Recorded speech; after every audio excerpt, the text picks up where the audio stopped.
నమస్తే అండి. Welcome to our channel. మనతో ఈరోజు పొలిటికల్ అనలిస్ట్ శ్రీలీల గారు ఉన్నారు. మేడం నమస్తే. నమస్తే అమ్మా.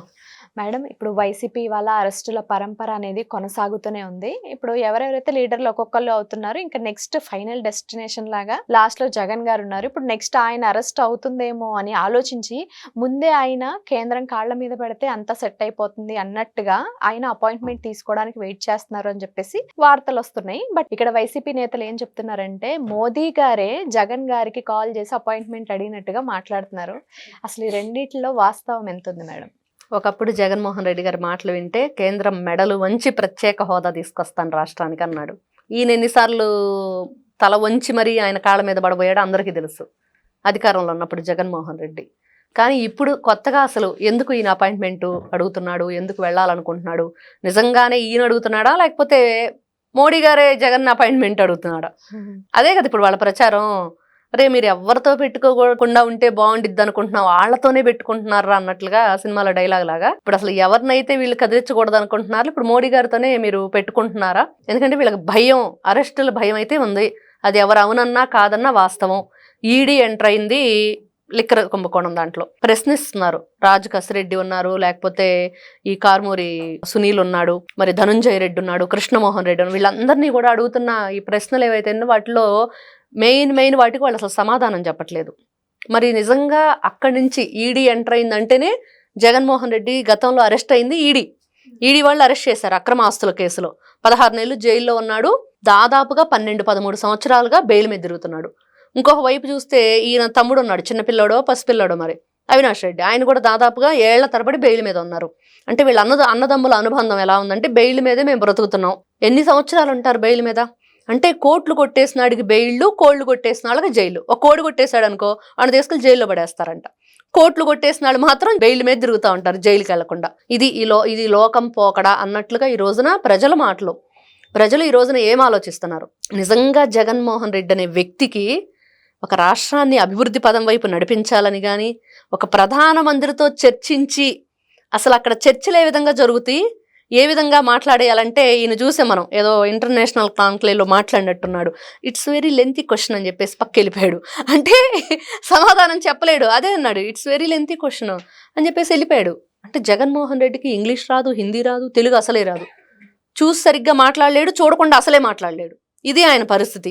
మరి ఇలాంటి వ్యక్తితో ఒక ప్రధానమంత్రి భేటీ అవుతాడా? ఎవరైనా నమ్మే విషయమైనా? ఏదైనా అబద్ధం ఆడితే అతికినట్లు ఉండాలంటారు, వీళ్ళు అబద్ధాలు ఆడితే అతికిచ్చినట్లుండిద్ది. ఇది వాస్తవం. కాబట్టి వీళ్ళు అదేదో గురువు గుడ్డివాడైతే శిష్యులు చెవిటి వాళ్ళు అన్నట్లుగా వాళ్ళు చేసే పనులు, ఈ గురువు చేసే పనులు అన్నీ అలానే ఉన్నాయి. వైఎస్ఆర్సీపీ పార్టీ అధినేత వైఎస్ జగన్మోహన్ రెడ్డి ఒక పార్టీని కొట్టేసిన దొంగ ఆయన.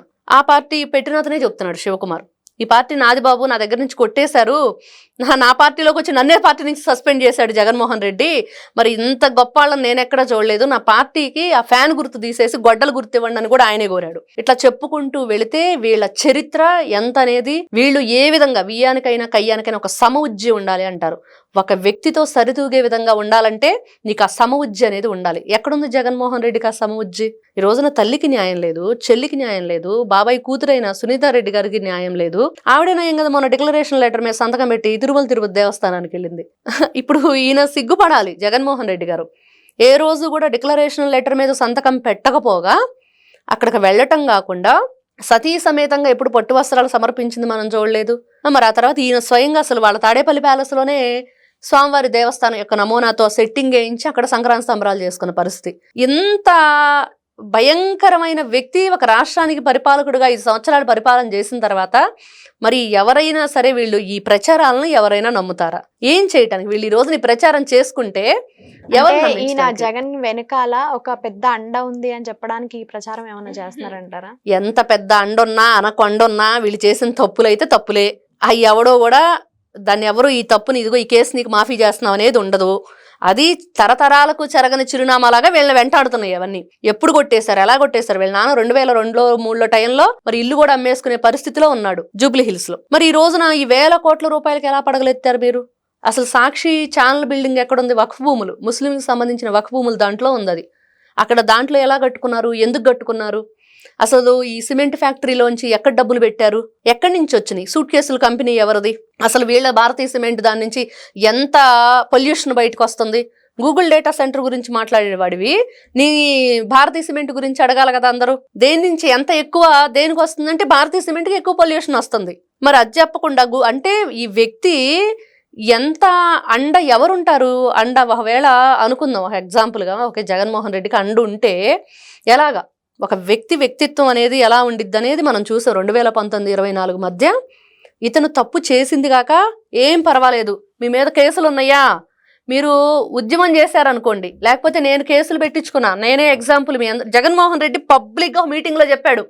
ఈ రోజున ఒక సిదిరి అప్పలరాజుకి ఎగ్జాంపుల్ జగన్మోహన్ రెడ్డి, ఒక సీతారాం ఎవరైతే ఉన్నాడో తమ్మినేని సీతారాము, లేకపోతే ఎమ్మెల్సీ అనంతబాబు, ఒక జోగి రమేష్, ఇంక ఇట్లా చెప్పుకుంటూ వెళ్తే చెవిరెడ్డి భాస్కర్ రెడ్డి, ధనుంజయ రెడ్డి, కృష్ణమోహన్ రెడ్డి, సజ్జల భార్గవ రెడ్డి, వీళ్ళందరికీ కూడా జగన్మోహన్ రెడ్డి ఏం చెప్పాడు, వాళ్ళ పార్టీ నాయకులకి ఒక ఉపదేశం చేశాడు. కేసులు పెట్టించుకోండి, నేను పెట్టించుకున్నా, నేను చూసారా సీఎం అయ్యాను, నన్ను ఆదర్శంగా తీసుకోండి, పెడితే పెట్టిన ఈ కేసులు ఏమైద్ది, మీకు ఇబ్బంది ఏం లేదు కదా, బెయిల్ మీద బయటకు వస్తారు కదా, నేను ఉన్నాను కదా మీకు అండగా, ఒక పబ్లిక్గా వాళ్ళకి చెప్పాడు వాళ్ళ పార్టీ మీటింగ్లో జగన్మోహన్ రెడ్డి. ఏ పార్టీ నాయకుడైనా కేసులు పెట్టించుకోండి అని దేనికి చెప్తాడు, న్యాయం వైపు పోరాడండి, న్యాయంగా ఉండండి, ప్రజల పక్షాన ఉండండి, ప్రజాస్వామ్యాన్ని కాపాడటానికి కేసు పెట్టించుకోమంటాడు. ప్రజల్ని నరికేయండి, బంధువులతో గుద్దేయండి, యాక్సిడెంట్లు చేసేయండి, లేకపోతే చంపేసి కారులో డిక్కీలో వేసుకొని ముత్యాల ముగ్గు సినిమాలో కనుక డోర్ డెలివరీ ఇస్తారు చూడు, సేమ్ సీన్ అనమాట, రిపీట్. ఇలా ఇవ్వండి అని ఏ నాయకుడు చెప్పాడు, కానీ జగన్మోహన్ రెడ్డి చెప్పాడు. మళ్ళీ ఈయన ఫోటో ఇంటింట్లో ఉండాలని చెప్పి కోరుకుంటున్నాడంట. నేను కూడా అదే కోరుకుంటున్నా, జగన్మోహన్ రెడ్డి ప్రతి ఇంట్లో ఫోటో పెట్టుకొని ఆ పక్కన చరిత్ర రాయాలి. ఇంత భయంకరమైన పరిపాలన మేము ఎప్పుడూ చూడలేదు, ఇదిగో రైతుల్ని ఇలా హింసించారు, మహిళల్ని ఇలా హింసించారు, ఒక అసెంబ్లీ సాక్షిగా క్యారెక్టర్ అసాసినేషన్ ఎలా చేశారు, అబ్యూజింగ్ వర్డ్స్ యూస్ చేసి పోస్టులు ఎలా పెట్టారు, చరిత్రలో ఉండిపోవాలి ఇట్లాంటి వాళ్ళు. ఎలా అంటే ఇలాగా ఇప్పుడు ప్రజావేదికని కూల్చేసిన తర్వాత కూడా ఆ కట్టడాన్ని ఎందుకు ఉంచాం, మన పిల్లలకు తెలియాలి, తరాలకు తెలియాలి, ఎందుకు కూల్చావు, దానివల్ల ప్రాబ్లం ఏంటి, అన్నా క్యాంటీన్లు ఎందుకు తీసేసావు, దానివల్ల నీకు ప్రాబ్లం ఏంటి.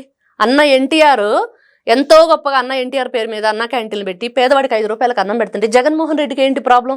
ఆ మనసు చూడండి, ఇట్లాంటి వ్యక్తులకి అండగా ఎవరు నిలబడతారు, మళ్ళీ వీళ్ళ ఫోటోలు పెట్టుకోవాలి, వీళ్ళు చరిత్రలో ఉండాలి, మళ్ళీ 2029 నేనే సీఎం అవుతా, ఎలా ఉంటావు. కాబట్టి ఒక వ్యక్తికి ఎవరైనా అండగా నిలబడాలి అంటే వాళ్ళ వ్యక్తిత్వం బాగుండాలి, వాళ్ళు ప్రజల పక్షాన్ని నిలబడాలి అనేది ఈ రోజున ప్రజలు ఆలోచిస్తున్నారు. వీళ్ళ కళ్ళబొల్లి కాకమ్మ కథల్లో ఎవరు వినటానికి రెడీగా లేరు. ఏదో వాళ్ళ భజన వాళ్ళు చేసుకోవాల్సిందే, అదేదో వాళ్ళ తాళం వాళ్ళు వేసుకోవాల్సింది అన్నట్లుగా వాళ్ళు ఎవడు డప్పు అడు కొట్టుకుంటారా అని మీ బ్యాండ్ మీరు వాయించుకోవాల్సిందే తప్పించి ఎవ్వరూ కూడా మిమ్మల్ని ఈ రోజున మీరు ప్రజాప్రతినిధులుగా పనికిరారని చెప్పి పక్కన పడేశారు ప్రజలు. ఎన్ని అరాచకాలు చూశారు, ఎంత దుర్మార్గం చేశారు. టీడీపీ కార్యకర్త అని చెప్తేనే వాళ్ళ అరటి తోటలు తగలబెట్టారు, గడ్డివాములు తగలబెట్టారు, పండ్ల తోటలు నరికేశారు, పంట పొలాలని నాశనం చేశారు, మహిళల మీద దాడులు, ఎన్ని ఒకటి కాదు చెప్పుకుంటూ వెళితే వీళ్ళ అరాచకం అంతా ఇంత కాదు. ఇంత భయంకరమైన పరిపాలన ఇంకెప్పుడు చూడలేదు, చూడబోము, చూడకూడదని మేము కోరుకుంటున్నామని చెప్పేసి ప్రజలు ఒక అద్భుతమైన తీర్పునిచ్చారు 2024లో. అదే తీర్పుని మళ్ళీ 2029లో కూడా ఇస్తారు అనటంలో ఎటువంటి సందేహం లేదు. Okay madam, thank you. నమస్తే అమ్మా.